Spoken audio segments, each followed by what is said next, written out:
And it looks like the book's arrived, so that's great. Fantastic. So what I'm going to do is I'm going to just introduce you to this guitar and some of the stories behind it, some of the things it does, and some of the people that it's met and places it's been along the way. Back in March of 1995, as Peter said, I met this guy, George Rosani. This was at a do-it-yourself fair in Toronto, so there was the, make your own, ferment your own yogurt, brew your own beer, build your own patio deck, and the make your own guitar guy. I know enough about guitar making to sound smart at a cocktail party, so I pulled out my best, so is that Brazilian rosewood, Japanese maple, these are the things I know you're supposed to make guitars with. And George said something very interesting. He said, I'm not really a big believer in the exotic woods because, for one thing, they skew the local economies where they come from. It's bad for the environment. And finally, we have some of the best woods in the world in Canada, and mostly we put them on the backs of trucks and ship them to the United States to be turned into toilet paper and sold back to us. It seems like an ill use of the material. So with those rather profound words ringing in my head, I was thinking of what was upcoming for us all in October of that year, when this question was to be posed to Quebecers about whether or not to set off on their own trajectory and start their own country.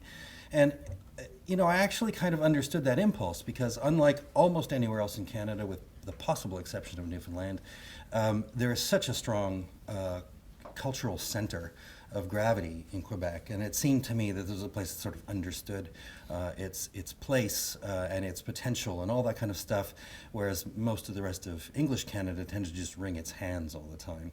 And I thought, wow, if we could capture some of that mojo, that would be great. The problem was, as that debate kind of ramped up over that summer, most of it was cast in terms of dry constitutional arguments, red versus blue, Quebec versus Ottawa, English versus French. And all the other possibilities got lost. So although the vote came down, as you know, very, very closely in favor of a united Canada, we missed the opportunity to talk about all the other things that Canada is. I mean, nobody asked me in downtown Toronto what Canada meant to me, and nobody asked anyone in Igloolik what Canada meant to them, and nobody asked the First Nations people what Canada was to them, and nobody asked newcomers what Canada was to them. And to me, this was a great missed opportunity to have that conversation. And so although Canada ostensibly won the debate, we were left with this question mark about, well, who are we really? What is the nature of this place? And the problem is there's a vacuum there, because whenever we want to talk about who we are, we result to these very, very stale symbols. And it doesn't mean I have anything against hockey or donuts or beer. I still felt that these were, they're kind of cartoon characters that don't really speak to who we are and don't give us the opportunity to really talk about what Canada is, which is far more interesting. So with George's words fresh in my ears, I set about to create a new kind of icon that would incorporate different materials that told more stories, that included more people. So these fragments that you're seeing on the screen here, some of these things are very, very famous. Some of them are not. Some of them are quite literally salvaged from the bottom of Halifax Harbor. Some of them picked up off the tundra in northern Quebec from construction renovation at the Library of Parliament. All of these things are very, very different. What they have in common is that each of them tells a story, and each of them is part of this one guitar. So what I'm going to do is I'm going to take you, in fact, I'll tell you first that there are 64 pieces. There's 63 in the guitar itself. There's a 64th on the strap, and I'll show you a little bit later some of the other pieces that we've added to the case in recent years. The guitar earned the nickname Voyageur at the Festival de Voyageurs in Manitoba in 2008, in February, I might add. So I'll take you inside the guitar now and show you just a few pieces. This, of course, the province of Quebec. The northern part is the Inuit territory known as Nunavik. It is an area that is quite sparsely populated by human beings, although quite generously populated by caribou. So as you can imagine, caribou is a big part of life, culture, art, commerce, economy, you name it, diet. And I happened to find a young artist by the name of Charlene Watt from Kuujjuaq in northern Quebec, and she carved for us from caribou antler this little ulu. This is a women's knife. It's just an ornamental one. It's made from caribou antler with a couple of little soapstone rivets that you might see there. And we found a place for this on the 5th fret of the guitar. The guy holding the guitar happens to be Senator Charlie Watt. This picture was taken just over here at the South Block. And he only found out that his daughter made this contribution about an hour before this photo was taken. So it was a really sweet, sweet moment. One of my favorite places to see music in the world, Massey Hall on Shooter Street in Toronto, faced the wrecking ball in the 1970s, but avoided that, undergoing a fantastic renovation today. Apart from being a great place for music, I mean, Winston Churchill spoke there, the Dalai Lama spoke there, boxing matches were held there, public meetings, union meetings.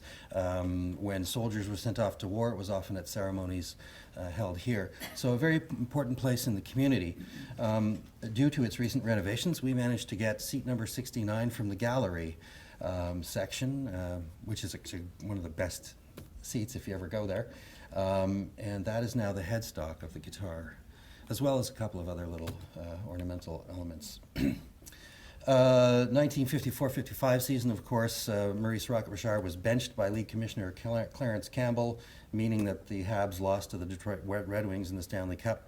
That year, the riots ensued when Clarence Campbell showed up at the Forum like an idiot. The following year was a rematch between Detroit and Montreal. And in the final minutes of, I believe it was Game 6, Maurice Richard scored the winning goal, setting off a chain reaction of 5 Stanley Cups in a row for Montreal. Now, at the time, if you were on a Stanley Cup winning team, the league would give you a platter, silver platter. Now, I know some people think it's cool to wear a silver platter around your neck these days. However, at the time, not done. And the Richard family felt something a bit more portable would be more appropriate. So they commissioned for the entire team a set of rings. This is the one they commissioned for Maurice himself. You'll see his name and number, the Stanley Cup. There's a little depiction of the Montreal Forum on the other side.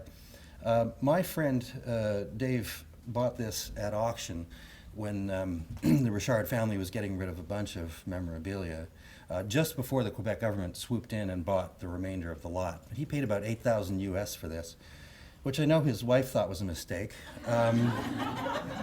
And then he made the mistake of telling me that he had bought it, and I said, well, Dave, I really need a piece of that ring. And he agreed. We went down to Harbourfront Centre to the craft studio there, and the jeweler, Bevan Jennings, advised that there was a slim chance of doing some structural damage, but she thought it would be okay. And Dave turned to me and said, you realize this is my daughter's college fund, right? And I said, don't worry. Bevan cut off a tiny dot of gold, and it is now in the middle of the 9th fret of this guitar. I like to think it looks like one of Maurice's eyes. The border is, the white of the eye is moose antler from Pick River First Nation on Lake Superior. The blue is labradorite from Nain, Labrador, and then that lovely golden pupil.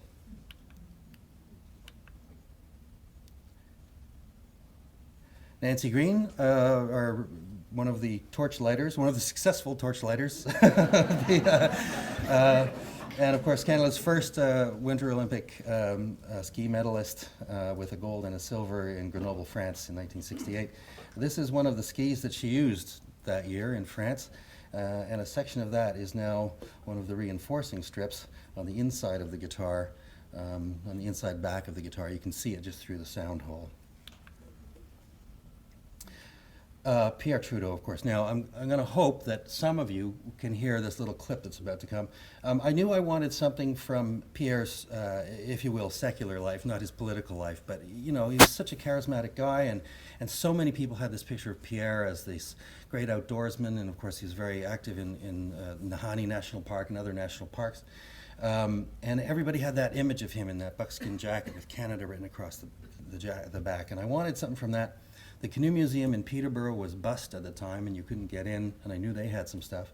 And I was lucky enough to bump into Justin Trudeau one day, and told him what I was trying to do, and he said, gee, I don't think we have anything, but I'll look for you.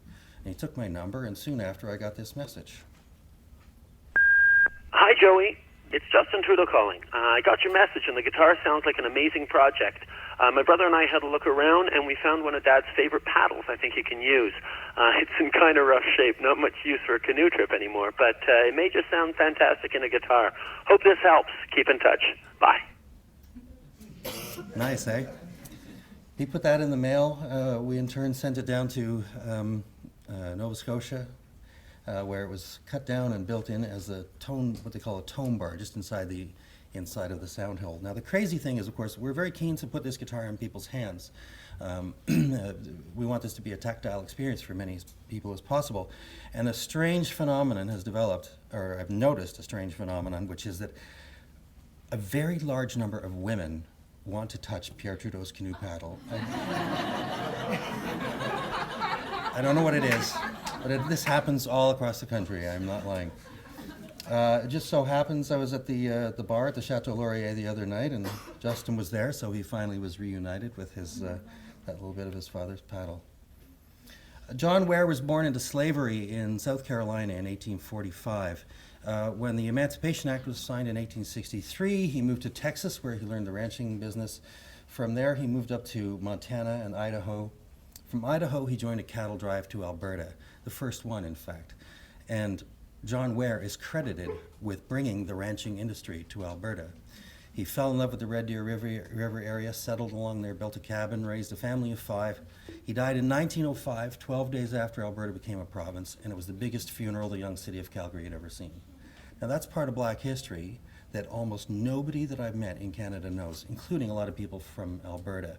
In spite of the fact that there's a monument to John Ware on the Stampede grounds, there's John Ware Ridge, and a bunch of other monuments to him. His cabin was moved to Dinosaur Provincial Park in Drumheller.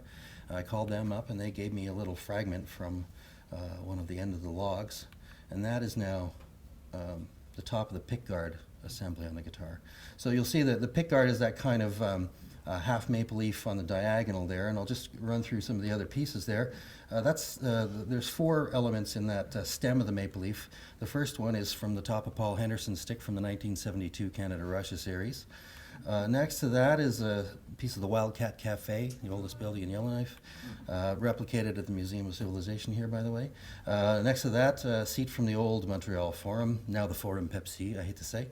And finally, one of Gretzky's sticks. The side element, you'll see it's got that reddish color, and this is an early photo. That's faded quite a bit, but that's red ochre from Conception Bay, Newfoundland, as a tribute to the Beothuk people who were wiped out by the European settlers. The inset is one of 38,000 wooden nickels made from salvage from the third mate of the Mist that burned in Drydock in 1955. And the greater piece on the outside is from James Naismith's house, the inventor of basketball from Almont, Ontario. I just happened to run into another, well, in fact, a James Naismith Award winner. That's Steve Nash, photographed just a little while ago. This is a story I really want to tell you about. This is not a photoshopped image. This is the legendary golden spruce of Haida Gwaii, a tree that by rights should not have survived. It had no chlorophyll in its needles. So the chlorophyll not only helps the tree to breathe, it also keeps it cool, and this tree should have burned up internally.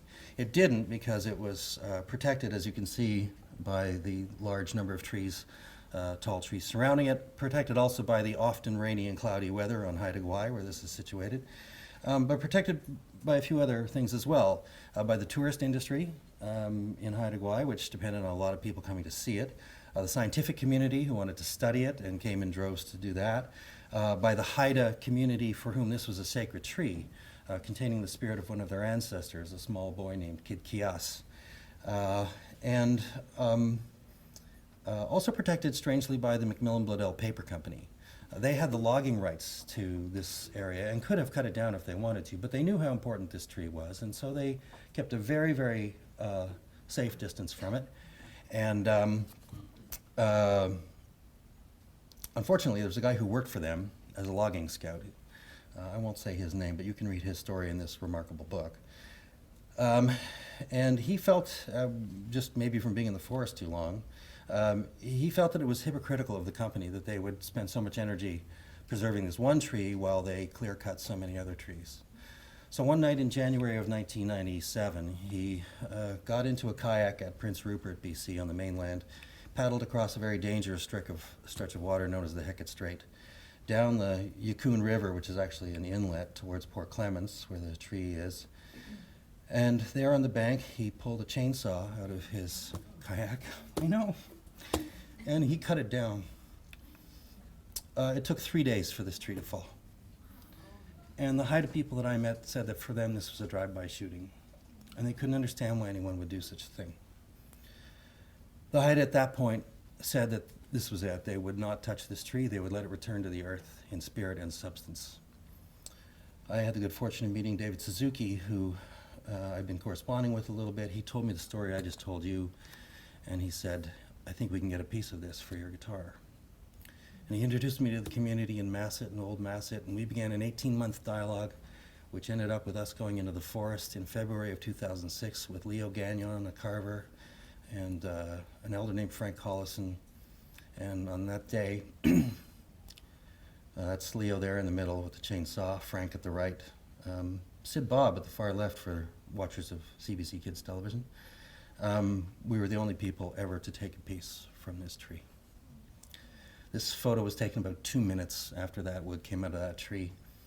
We all stood around and looked at it for a while, and then Leo said to me, well, it's yours now, you gotta carry it out of here. It's this big thing this high, and I hoisted it up on my shoulder, and I'm walking the trail out, and Leo's behind me, and he says, there we go again, eh? Another white man walking out of the forest with our stuff. We went straight to a mill, planed that off. We shipped this to Pinehurst, Nova Scotia, and that is now the whole top of the guitar. The whole face, the face and the voice of this guitar. It's what gives it its character. It's quite an extraordinary gift, and that's why I choke up every time I talk about it. We went back to Haida Gwaii and did some photos with some folks at the Edge of the World Festival in 2008, including Mo Ingram here, who was introduced to us as a cousin of the spirit of the tree. Gu Jiao, the president of the Council of Haida Nations, who's a pretty awesome cat, who was helpful in so many ways. Well, in fact, Gu Jiao was helpful in a lot of ways because he kept bringing people up to get their photos taken. Came up with his daughter, and he came up with this guy, and came up with these guys. He said to me at the time, he said, with this guitar you've done something no politician could ever do. And that's probably one of the most profound and wonderful things anyone's ever said to me about this project. Not to say that we avoid politicians entirely. In fact, we count political friends of all stripes. And most of them, Alan, Bob Ray is a musician. Peter MacKay had that awesome rock star pose. This is Alan Tonks, who at the moment we took this picture is playing Universal Soldier by Buffy St. Marie, believe it or not. Jack Layton, every time this guitar comes out somewhere, he's there being photographed with it. There's David Millard, the mayor of Toronto, doing his best Gene Simmons impression. Unfortunately, this guy never managed to look all that comfortable. Don't know what that was about. It took 6 weeks. After the 11 years of doing the research and talking to people and gathering the materials, it really only took 6 weeks to build the guitar. It made its debut on Canada Day on Parliament Hill in 2006. We've been back for Canada Day every year since. Stephen Fearing was the first person to officially play it. It was played by everybody on the bill that night. It was a pretty extraordinary experience. And since then we've been traveling. We've clocked now about 250,000 kilometers going back and forth across the country, visiting some of the key places in the Canadian imagination, but also going to some of the places that the guitar is from. There is some of the Big Nickel from Sudbury is in the guitar. That's Glenn Gould's piano down the road at the Library and Archives. That's Stompin' Tom's Schoolhouse in Skinner's Pond, PEI, and the First Hudson's Bay store in Iqaluit. As important as those places are, for us it's key that people get a chance to get close to this. So we've now had this guitar in the hands of tens of thousands of people all across the country, doing all kinds of community presentations. School visits, we do a lot of school visits, and what's been extraordinary to me is the kind of things that the students have developed out of the project on their own. Book reports, banners, murals, history projects, special library selections. I've had culinary arts classes do guitar-shaped cookies and cakes that they've sold in the cafeteria. Here's the killer. This is from page 107 of a new math textbook for Western Canada. It's a problem about the guitar.